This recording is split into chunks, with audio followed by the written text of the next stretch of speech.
ইমাম সালাতের মধ্যে যখন আমিন বলবে তখন আপনি ইমামের আমিনের সাথে মিলিয়ে যখন আমিন বলবেন না, সেই ব্যক্তির আমিন বলাটা ফেরেশতাদের আমিন বলার সাথে মিলে যাবে, একসাথে হয়ে যাবে।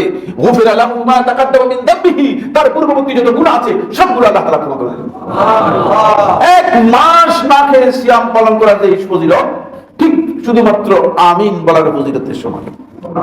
ইমাম যখন আমিন বলবে সালাতের মধ্যে, সূরা ফাতিহা শেষ করার পরে ইমাম সালাতের মধ্যে যখন আমিন বলবে তখন আপনি ইমামের আমিনের সাথে মিলিয়ে যখন আমিন বলবেন, আপনার আমিন বলাটা ফেরেশতারাও আমিন বলে থাকে, এই আমিনের সাথে যখন মিলে যাবে তখন আপনার পূর্ববর্তী যত গুনাহ আছে সবগুলো ক্ষমা করে দেওয়া হবে। সুবহানাল্লাহ। রাসূলুল্লাহ সাল্লাল্লাহু আলাইহি ওয়াসাল্লাম বলেন, এটা সহিহ বুখারী হাদিস, ইজা আমানাল ইমামু ফাআমিনু, যখন ইমাম আমিন বলবে তখন তোমরা আমিন বলবা। এখন আমাদের ইমামও আমিন বলে না, আমরাও আমিন বলি না। ব্যাপারটা কি হলো চিন্তা করেন।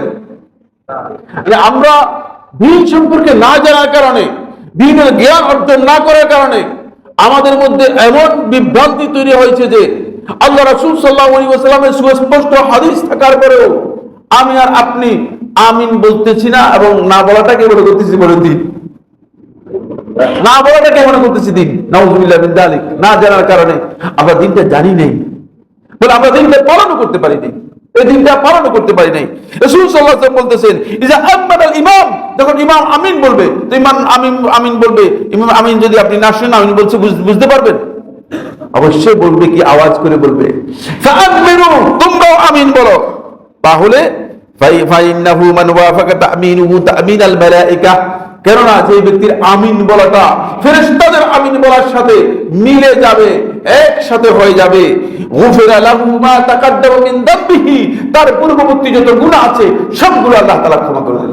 সুবহানাল্লাহ। এক মাস না খেয়ে সিয়াম পালন করার যে ফজিলত, ঠিক শুধুমাত্র আমিন বলার ফজিলতের সমান। খেয়াল করেছেন বিষয়গুলো বলতেছি যে এটাকে খেয়াল করতে পারতেছেন যে কোন জায়গা থেকে বলতেছি। একটি মাস পরিপূর্ণরূপে না খেয়ে সবে সাদেক থেকে আরম্ভ করে সূর্যাস্ত পর্যন্ত না খেয়ে আপনি সিয়াম পালন করলে যেই ফজিলত পাবেন, তাও ফরজ সিয়াম। আর আমিন বলা পৃথিবীর সমস্ত উলামায়ে কেরামের ঐক্যমতে মুস্তাহাব বা সুন্নাত সাব্যস্ত হয়েছে, কিন্তু এর ফজিলত রাসূলুল্লাহ সাল্লাল্লাহু আলাইহি ওয়াসাল্লাম বলেছেন যে ওই সিয়াম পালন করার যেই ফজিলত, একই ফজিলত। আল্লাহ রাব্বুল আলামিন গুফিরা লাহু মা তাকাদ্দামা মিন যামবিহি, আপনার পূর্ববর্তী যত গুনাহ আছে সেই গুনাহগুলো আল্লাহ তাআলা ক্ষমা করে দিবেন। সুবহানাল্লাহ।